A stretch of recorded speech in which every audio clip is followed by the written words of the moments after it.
Adding Derrick Henry adds a whole new element to the Baltimore Ravens offense, but it's an element that they already had a major strength in. We talk about how Henry can transform Baltimore's offense into an even better version of what we've seen, and so much more coming up next on this episode of Locked On Ravens. You are Locked On Ravens, your daily Baltimore Ravens podcast, part of the Locked On Podcast Network, your team every day.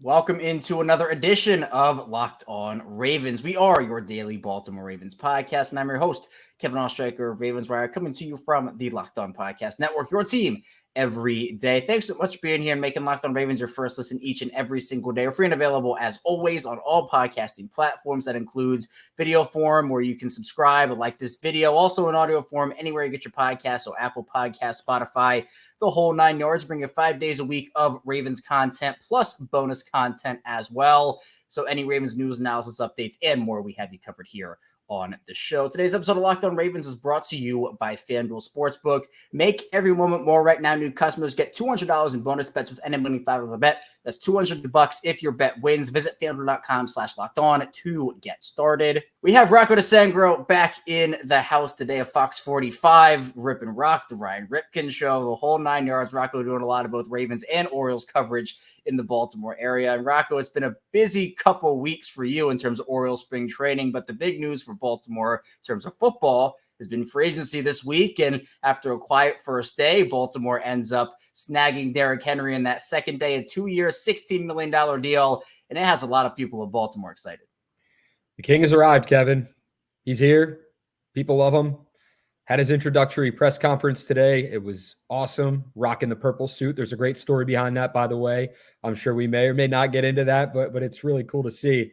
Then he's already embracing the city, the community, and we're going to see much more of that as Derrick Henry gets here. But you're going to see a whole lot of Derrick Henry coming out of that backfield, and it's going to be scary for opposing defenses having to deal with him and Lamar Jackson this season. Not only this season, but for seasons to come, hopefully. Yeah, and it's going to be a different dynamic to what we've seen, but it's also going to fit into what we've seen, Rocco, from the Ravens offensively in terms of their high-volume rushing offense and everything that they've done up to this point with a Lamar Jackson-led team. Now, the thing with Derrick Henry was, for a lot of people, it was, okay, well, the Ravens already were a great rushing team, so why do you have to add on to a strength as opposed to address weaknesses with that money? But my argument to that, Rocco, is to say, well, look, even the strength can have an improved ceiling if you add more talent to it. So essentially what you're doing here is Derrick Henry, in my opinion, is still a top 5 running back in this league, even though he is 30 years old. But now you have a guy with the pure power that Derrick Henry has. And he's not just a one-dimensional player either. It's not like he's only a north-south runner that can only run people over. He has a speed element to him. He can catch passes out of the backfield, especially on screens. But essentially what you're doing here is Henry is transforming an already great rushing offense and moving the floor up and also moving the ceiling up.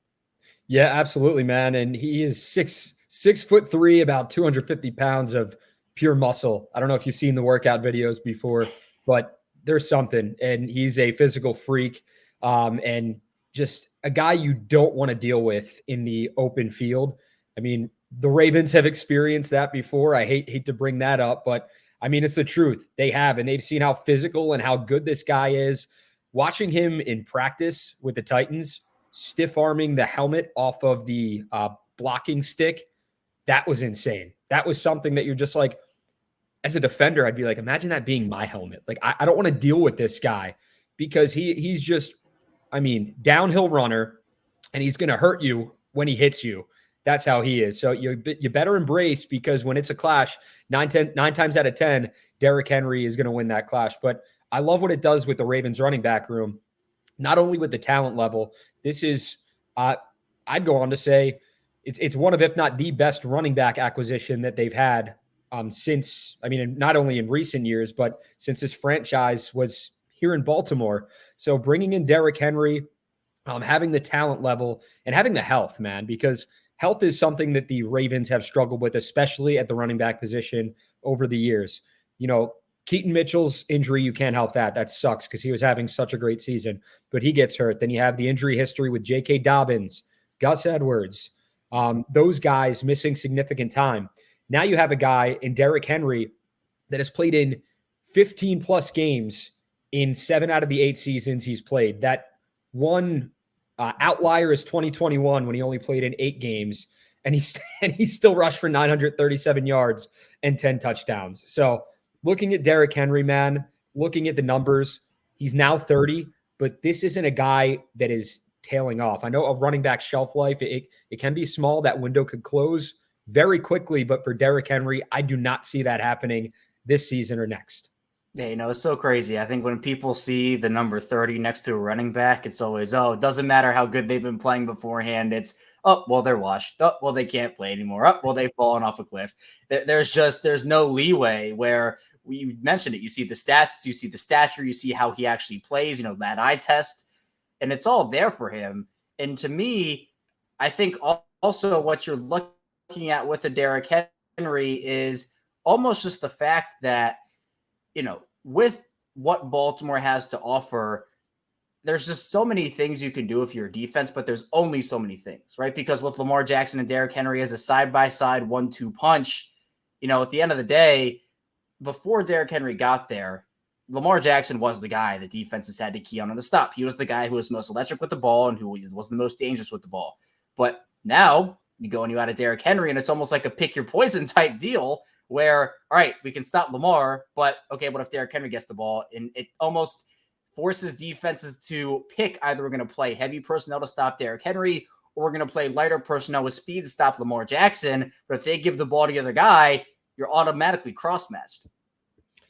Yeah, man. And the Ravens at the running back position haven't had a 1,000-yard rusher since Mark Ingram back in 2019. So for the Ravens to get Derrick Henry and to have a guy who could potentially do that this season and take some of that, not necessarily pressure off Lamar, but some of the carries, because I look at these guys and it's a nickname that everyone kind of gives people that are fast and big, but it really is a case of thunder and lightning in that backfield with Derrick Henry and Lamar Jackson. You have the power, you have the thunder, you have the boom in Derrick Henry, running up the gut, running east to west as well, and making his presence felt on opposing defenses. And then, Lamar Jackson is a 2-time MVP, and he can make defenders miss out in open space and just embarrass people when he's doing his thing. He's so shifty. He's so athletic. He's so good at what he does. So that combination, Kevin, I'm telling you what, man, it is one of, if not the best running back quarterback duo in the NFL in 2024 and on. We'll just see how it pans out, though, when those two get on the field, how they work together. But I think it's going to be, they've got the chemistry. They've talked at the Pro Bowl. They seem to like each other a lot. But building that chemistry in training camp, OTAs, and however they do this, and Derrick Henry getting involved in Todd Monken's offense, it's not going to be interesting to see because we're not, obviously people are interested, but I really do feel like this is something that is going to work out, and it's a match made in heaven for both sides.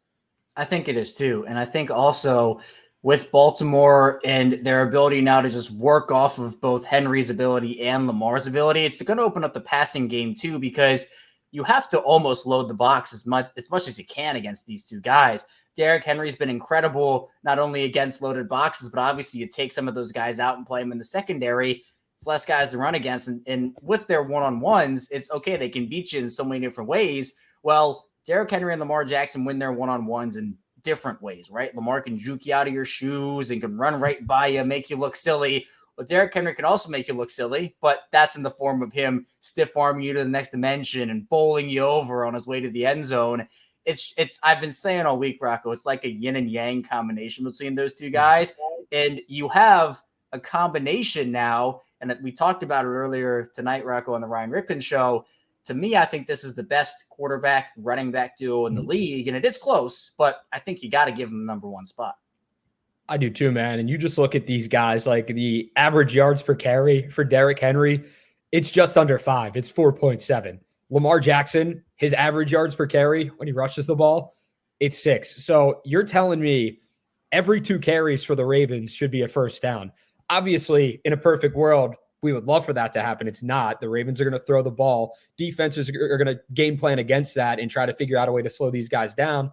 And maybe it works sometimes, but the way they're able to run the ball and just beat defenses up, that is so special for the Ravens. And I'm telling you what, man, this is not going to be a guy that gets 3 carries in any playoff game. And I hate to keep bringing that up and beating a dead horse, but I'm telling you what, Derrick Henry is going to get the ball. He is going to get his carries. You saw it. We talked about this earlier on the Ryan Ripken show, what he did in Tennessee. The last, let me see, 1, 2, 3, 4, 5, 6 seasons in the NFL, he has totaled 200 or more carries. That's per season. So I forget what his average is off the top of my head. You might have that number here, but this is a guy that's going to get a lot of carries. He's going to get his. Lamar's going to get his as well. And the receivers are going to get theirs. So is Mark Andrews. So it's with Todd Monken, it should be a pick your poison type of offense this season. And again, the Ravens should be favored to go back to the AFC Championship game and make a run at the Super Bowl this season with who they have right now. But I know we're going to talk about what they still need on the offensive side of the ball. So yeah. They certainly do. Yeah, they still have needs 100%. Those numbers quickly just, you laid out a good picture, and especially about the health too. He's been surprisingly durable for how many carries he's had over the course of his career. He averages right about 250 per season. Obviously, it's not quite distributed that way. You mentioned it's been a lot more recently. Yeah. But if you look at his past 4 healthy seasons, that 2021 season only played in 8 games, but his past 4 healthy seasons, 328 carries on average per year, which is just an absurd amount of carries any way you slice it. And on top of that, his lowest amount was 280, I think it was, and that was just last season. I mean, his high was in the 370s. So the fact that Tennessee was doing that with him and he was able to still play in 15 games every single season except for that 2021 season, got to give him a lot of credit for how durable he has been. But coming up in the second part of the show, we'll talk about Derrick Henry's presser. He would talk to the media alongside John Harbaugh and Eric DeCosta on Thursday. We'll get into what he had to say and how excited he is to be a Raven and play with Lamar Jackson. Stay tuned. A lot to get to on Locked On Ravens. First, this show is brought to you by Robinhood. Did you know that even if you have a 401k for retirement, you can still have an IRA? Robinhood is the only IRA that gives you a 3% boost in every dollar you contribute when you subscribe to Robinhood Gold. But get this, now after April 30th, Robinhood is even boosting every single dollar you transfer in from other retirement accounts with a 3% match. That's right, no cap on 3% match.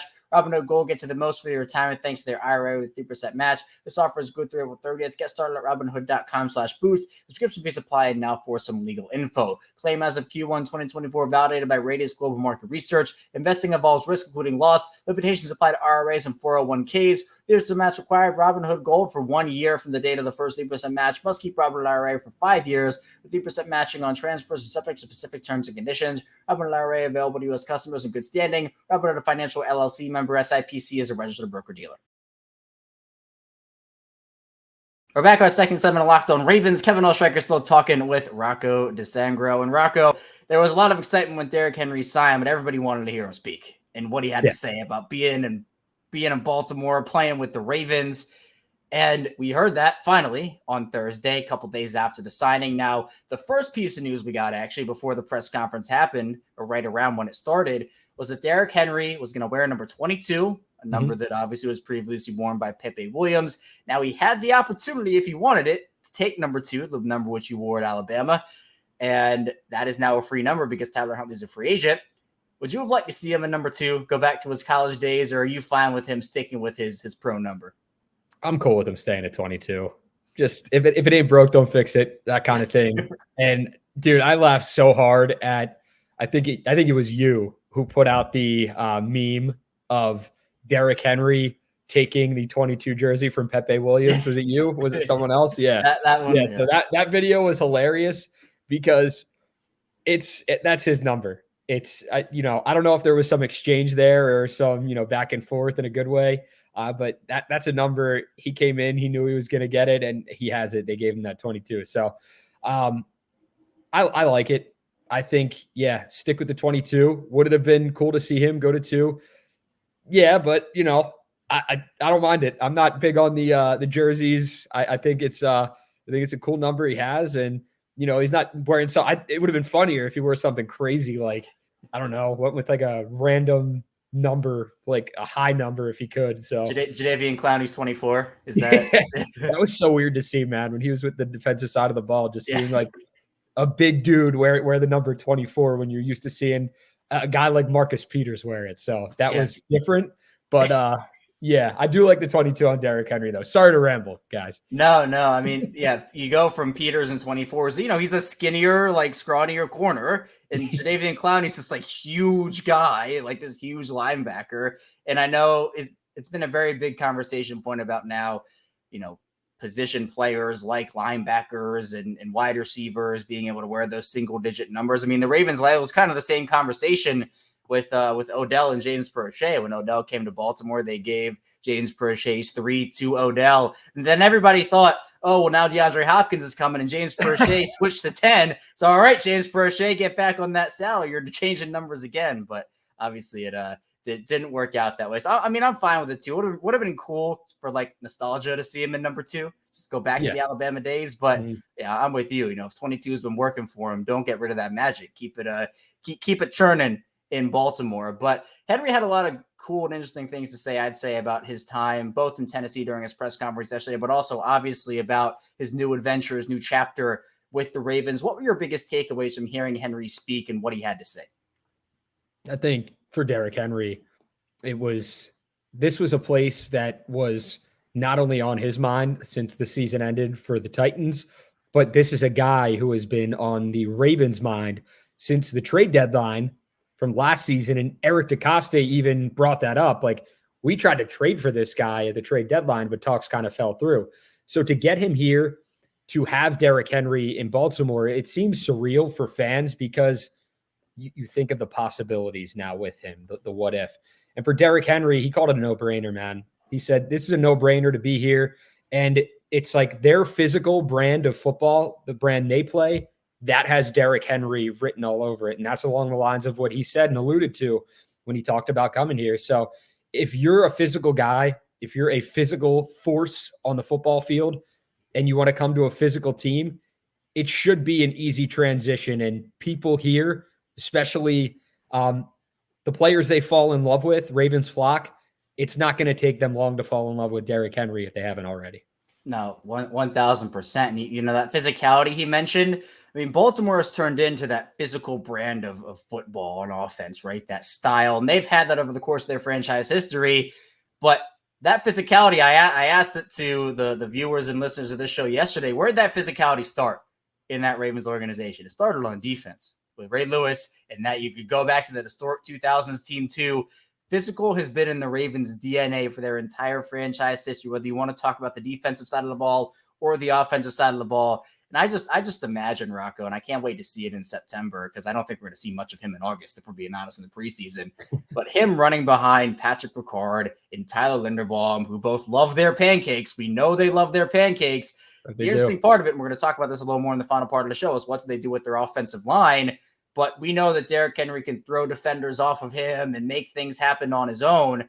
But to me, the other part of it was when he talked about playing with Lamar and said that he's such a dynamic piece. But then he said, I want to be a piece in this offense, and kind of took the approach of like, look, I want to help him out. And I want to make sure that for him in this offense, I'm doing what I can. We know Derrick Henry can do a lot. We know he can still do a lot and has a lot left in the tank. And he made sure to make people know he had a lot left in the tank when he was asked about, how much he had.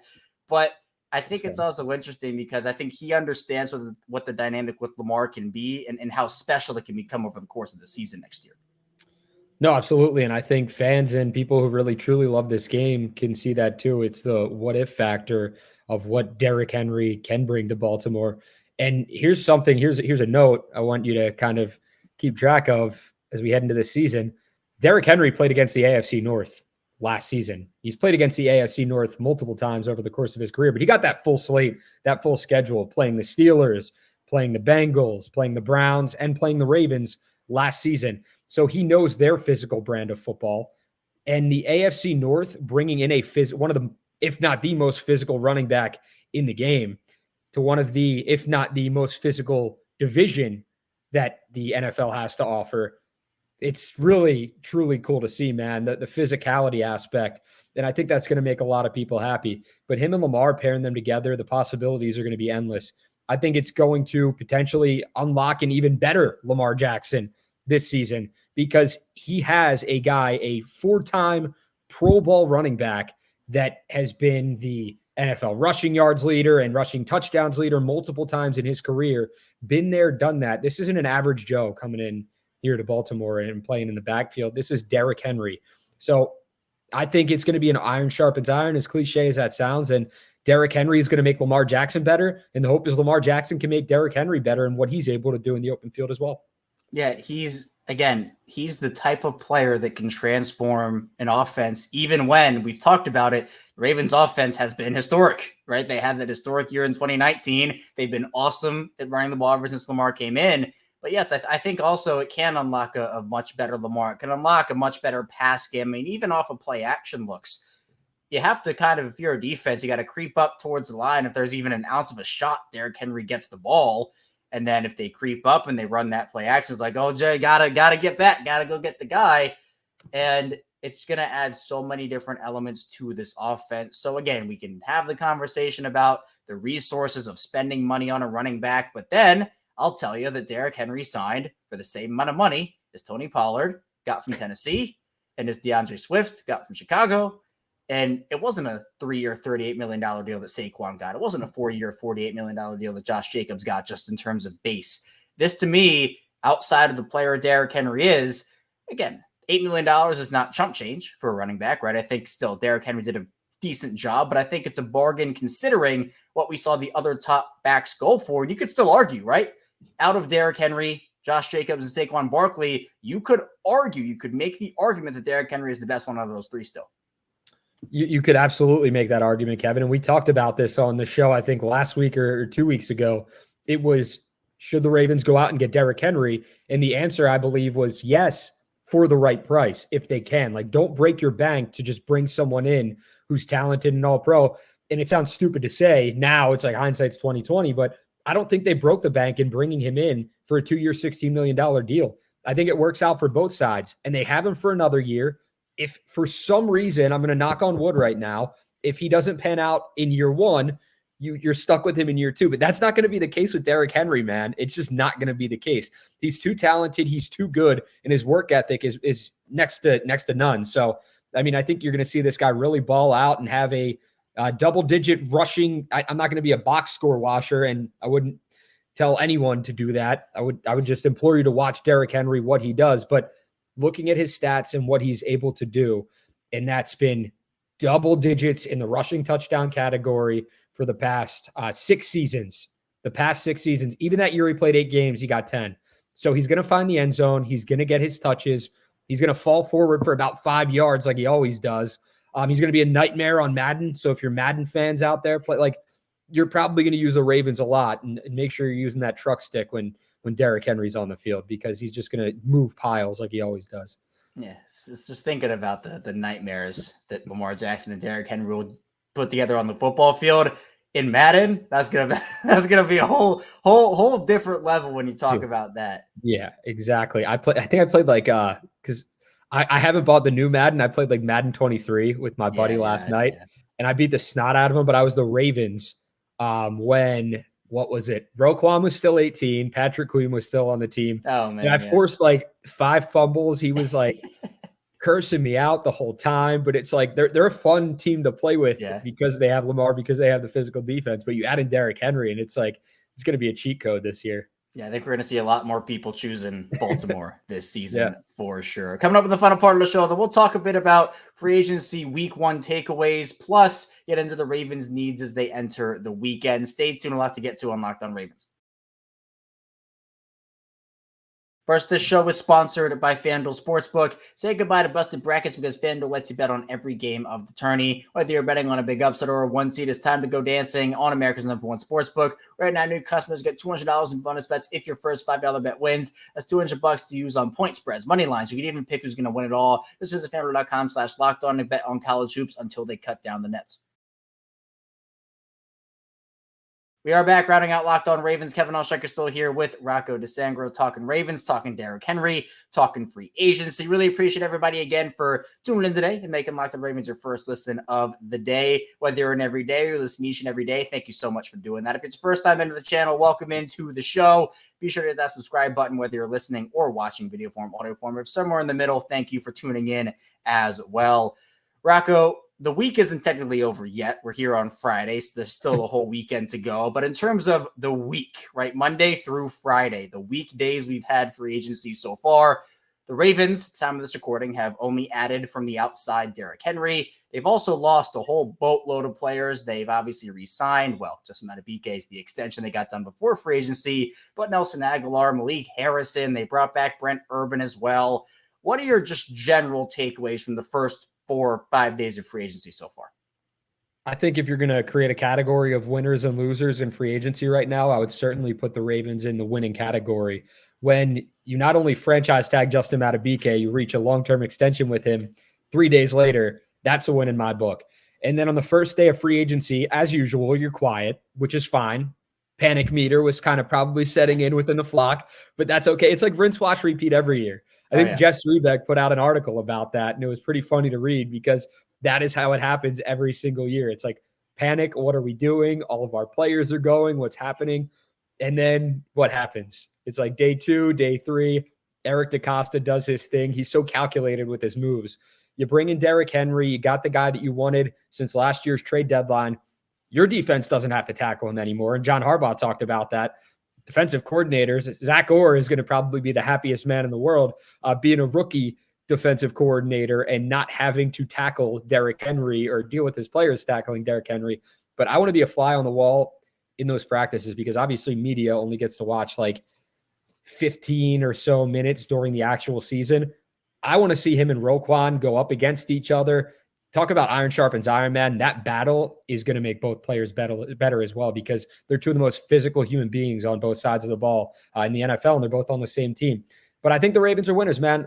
What did we talk about last week? We said, okay, the potential restructure of Ronnie Stanley, done. The potential release of Tyus Bowser, done. Morgan Moses, what was going to happen with him? They got a pick for him, which is kind of crazy because we thought, okay, maybe he could have been a cap casualty and cut. But they traded him. They got something back, which was basically, I think it was a 4th and a 6th, and they traded, or what was it? 4th and a 6th, and they traded 4ths, or a 4th and a 6th, and they traded it was a swap. So they they so moved up 22 spots. Yeah. So I'm like, lots happened, obviously. So I'm trying to wrap my head around all of it, but I do really think they're winners. And then they bring back.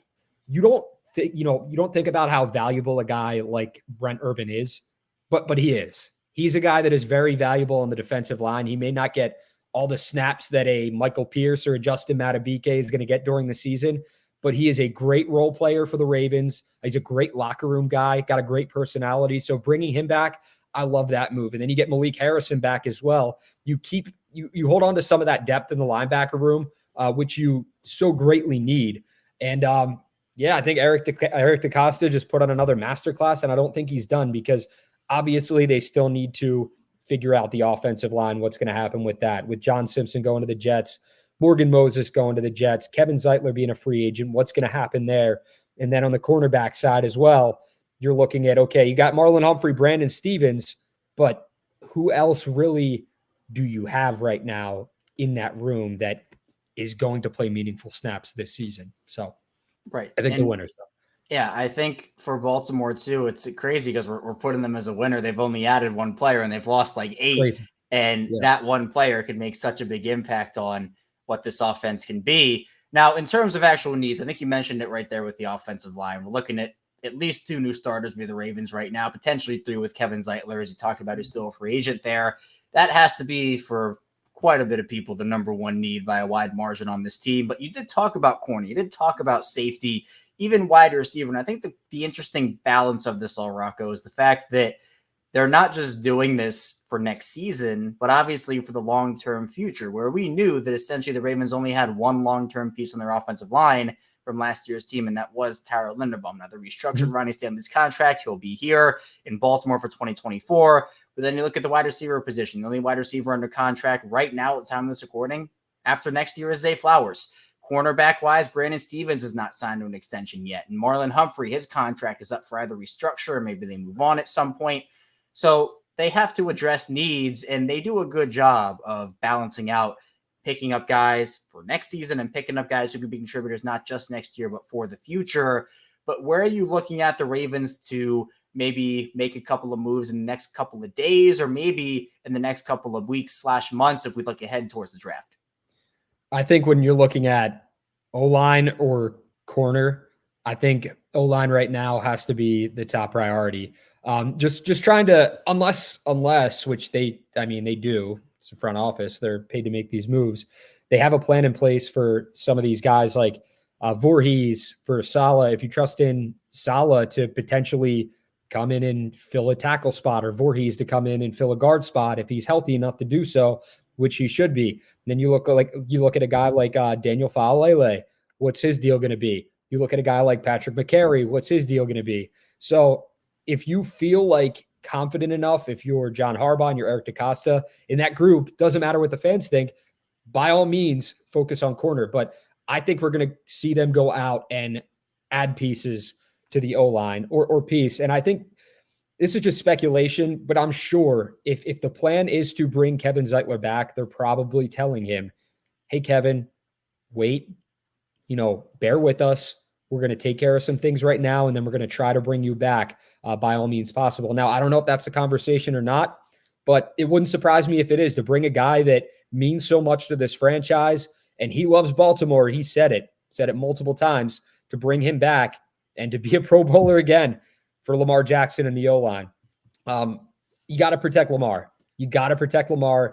Not that Derrick Henry really needs protection, but you got to protect your franchise running back as well. I mean, if you're gonna go out and pay him $8 million a season, you got to protect the two guys in the backfield, that 1-2 punch, and block for them and make their lives easier. So that should be the top priority for sure.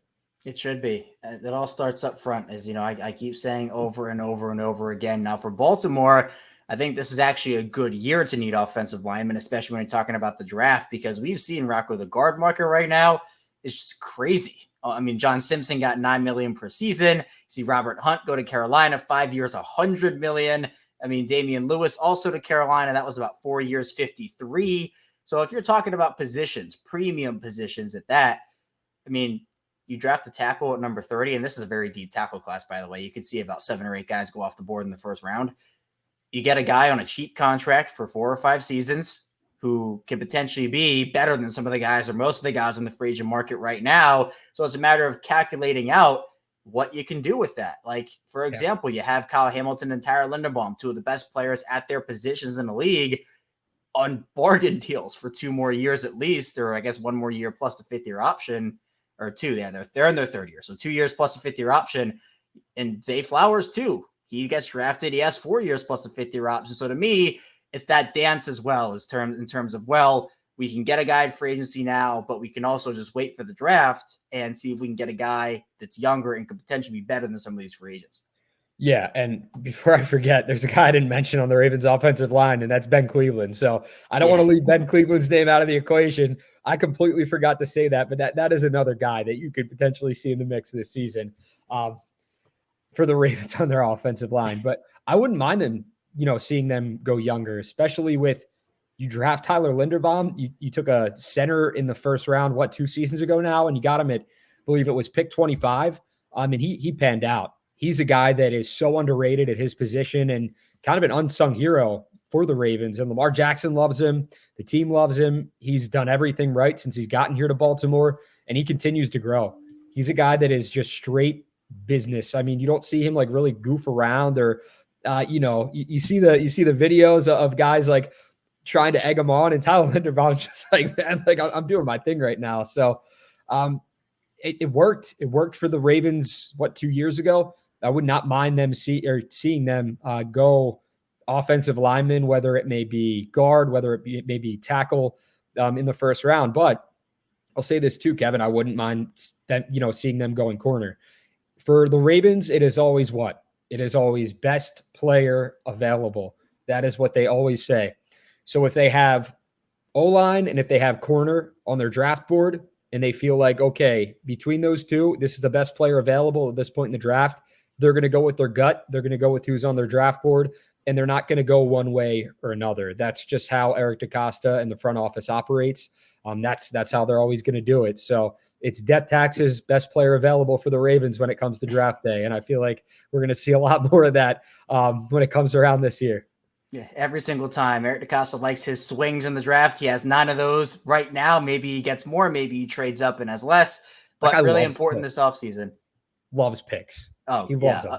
He's said as such. I mean, he's like, I want as many swings as possible. He uses a baseball reference to say, look, as you get more chances to get a hit, right? That's how you do it. You get as many swings as you can there. So it's forever important that, especially now with Lamar on the deal that he's on, that you hit on your draft picks and you hit on those veteran signings as well. That's all I have for you here today on Locked On Ravens. Thank you so much for tuning in. And one more thing before we go and we get Rocco out of here, the purple suit story, I will tell it now just so people have the reference, is Derrick Henry obviously wore the purple suit to his Ravens press conference, but obviously everybody thought, oh, okay, it's because he's with the Ravens and because the Ravens are purple, but it was actually his grandmother's favorite color. She passed away in 2016.